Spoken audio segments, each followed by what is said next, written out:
आज पटना के पॉस इलाके में मंत्रियों के घर के सामने, नेता प्रतिपक्ष के घर के सामने गोलीबारी सुबह में हुई है। क्या कहेंगे इस पे आप?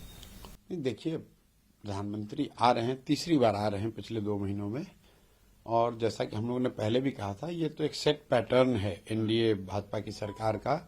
जहां पर भी चुनाव होता है वहां प्रधानमंत्री सरकारी दौरे के तौर पर वहां आते हैं और पॉलिटिकल प्रचार करते हैं। बिहार में भी वो हो रहा है। हम लोगों ने मधुबनी में देखा, पूरे बिहार से पंचायती राज से चुने हुए लोगों को सरकारी खर्चे पर मधुबनी में जुटाया गया। उसके बाद अभी विक्रमगंज पीरो के एरिया में उन्होंने एक बैठक करी, और अभी भी जो बैठक हो रही है जसौली सिवान में, वहां पर भी यही हम लोग सुन रहे हैं कि पूरे इलाके के सारे स्कूलों को, सारे आंगनवाड़ी सेंटर्स को, सबको, सबका गाड़ी बस सबको व्यवस्था देकर सरकारी तौर पर इकट्ठा किया जा रहा है।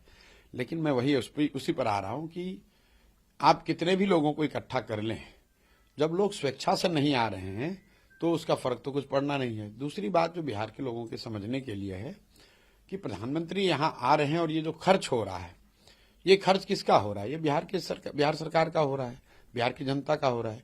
तो आप कुछ दीजिए या न दीजिए बिहार को, कम से कम बिहार के लोगों के पैसे से अपना पॉलिटिकल रैली क्यों कर रहे हैं? रह गई बात कि प्रधानमंत्री इन रैलियों में आकर क्या कह रहे हैं। प्रधानमंत्री आकर तो वही बात कह रहे हैं कि हमने बिहार के लोगों के लिए अनाज की व्यवस्था कर दी, बिहार के श्रमिकों को गुजरात जाने के लिए ट्रेन की व्यवस्था कर दी। तो ये बातें तो लोग 10-15 साल से सुनकर पक गए हैं।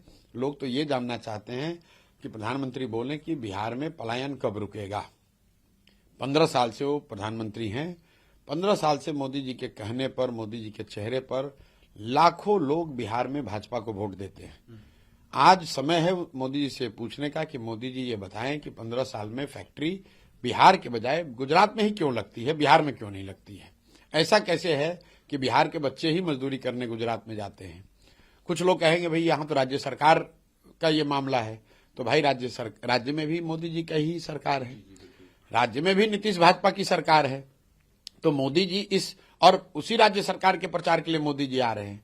तो भाजपा समर्थक ये नहीं कह सकते हैं कि अरे भाई मोदी जी तो बहुत काम कर रहे हैं, बिहार सरकार काम नहीं कर रही है। तो बिहार सरकार भी तो मोदी जी की ही सरकार है। गोलीबारी जो हुई है पटना में अशोक चौधरी के घर के बाहर और तमाम जो मंत्री हैं उनके घर के बाहर, देखिए, गोलीबारी होना अशोक चौधरी किसी मंत्री के घर के सामने हो या गांव में हो, बिहार में कानून व्यवस्था की स्थिति हो या तमाम जो प्रशासनिक एडमिनिस्ट्रेटिव इश्यूज जो हैं वो दिनों दिन खराब होते जा रहे हैं। इसलिए हो रहे हैं कि आप इसके जड़ को समझिए। जब राज्य का मुखिया नीतीश कुमार शारीरिक मानसिक तौर पर स्वस्थ नहीं है, मानसिक तौर पर स्वस्थ नहीं है, एक तरह से अचेता अवस्था में है, उनको समझ में ही नहीं आ रहा है कि क्या हो रहा है, उनके अगल बगल क्या घटनाएं घट रही हैं, तो निश्चित तौर पर ये चीजें होते हुए दिखेंगे ही। कानून व्यवस्था को लेकर रोज कोई ना कोई घटना हो रही है, भयानक घटना, विभत्स रेप की घटना हुई मुजफ्फरपुर के एक पासवान बच्ची के साथ। उसके बाद नानपुरा में, सीतामढ़ी में एक मुस्लिम परिवार के एक बच्ची के साथ हुआ। क्या उस पर नीतीश कुमार का कोई बयान आया? क्या उन्होंने उस क्षेत्रों का दौरा किया? क्या उन्होंने कोई आधिकारिक बैठक बुलाकर उसका रिव्यू किया?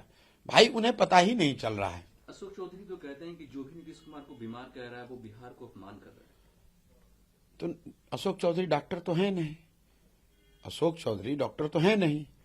हम कह रहे हैं कि नीतीश कुमार मानसिक तौर पर स्वस्थ नहीं है, और अगर झूठ बोल रहे हैं, गलत बोल रहे हैं, तो आप हम पर मानहानि का मुकदमा कर दीजिए, केस कर दीजिए, डॉक्टरों के पैनल बैठाकर बता दीजिए कि नहीं भाई प्रशांत किशोर गुमराह कर रहे हैं, नीतीश कुमार मानसिक तौर पर पूरी तरीके से स्वस्थ हैं, प्रशांत किशोर ऐसा गलत बात बोल रहे हैं। ये तो किसी ने रोका नहीं है। सरकार डॉक्टरों का एक पैनल बना दे, जांच करके बता दे कि नीतीश कुमार मानसिक तौर पर पूरी तरीके से स्वस्थ हैं।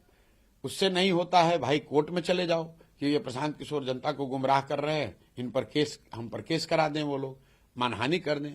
मान लीजिए कि हमने बात कही अशोक चौधरी के बारे में कि ऐसा सामान्य लोगों के बीच में चर्चा है कि अपने बेटी के लिए इन्होंने पैसे देकर टिकट खरीदे, ऐसा मैंने कहा।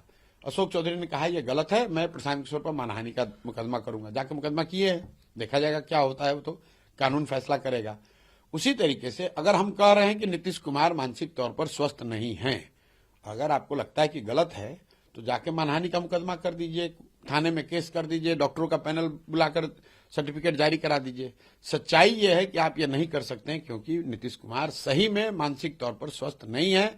उनको पता नहीं चल रहा है कि उनके इर्द गिर्द उनकी सरकार में क्या कुछ हो रहा है।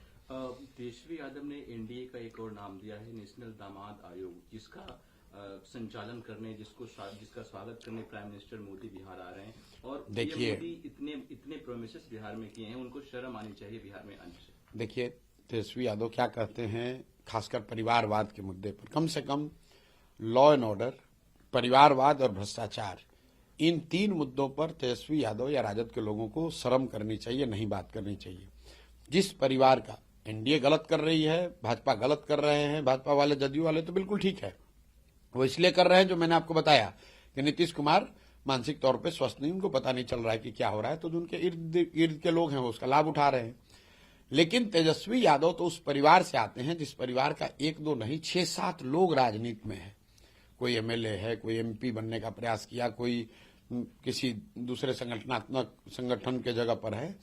तो जो लोग परिवारवाद के पुरोधा हैं बिहार में, जो भ्रष्टाचार के सबसे बड़े जनक हैं, जो यहाँ अपराध तंत्र को बनाने चलाने वाले लोग हैं, वो लोग इन बातों पर टिप्पणी करती है तो बड़ी हंसी आती है। प्रश्न सर, ये बिहार की राजनीति में परिवारवाद इतना हावी क्यों है? और साथ में तेजस्वी यादव बीजेपी को कहते हैं, बीजेपी के लोग तेजस्वी यादव को कहते हैं, तो ये इसलिए है, ये लालू और तेजस्वी और भाजपा की बात नहीं है। बिहार, जब मैंने ये जन स्वराज अभियान शुरू किया तो मैंने एक यहाँ अध्ययन कराया जिसमें ये देखा कि कुल 1250 परिवार के लोग ही आज तक बिहार में पिछले 25-30 वर्षों में एमएलए एमपी बने हैं।